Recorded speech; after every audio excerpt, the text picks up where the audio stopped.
তো hello guys, আজকে আমরা রঘুনাথপুর যাচ্ছিলাম বেড়াতে বাবার সাথে। তো আমরা রঘুনাথপুরে এসেই গেছি। তো রঘুনাথপুরে একটু এটিএমে কাজ ছিল, কিন্তু এটিএমটা তো বলছে 1 মাস থেকে বন্ধ।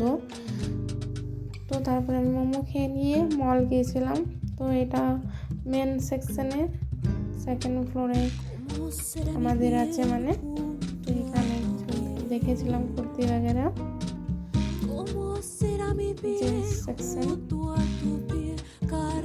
মল থেকে কিনে বাইরে এসে বাড়ির জন্য ধোসা নিয়েছিলাম। তো ধোসা নিয়ে তো এখান থেকে আমি একটা গোলাপ ফুল নিয়েছিলাম এগুলো। তারপরে আমি বাড়ি চলে এলাম। তো বাড়ি চলে এসে আমি এখান থেকে একটা কুর্তি নিয়েছিলাম আর একটা এটা। তো তারপরে মিষ্টি ধোসা। তো আমার ভিডিওটা তোমাদের কেমন লাগে কমেন্ট করে জানাবেন প্লিজ।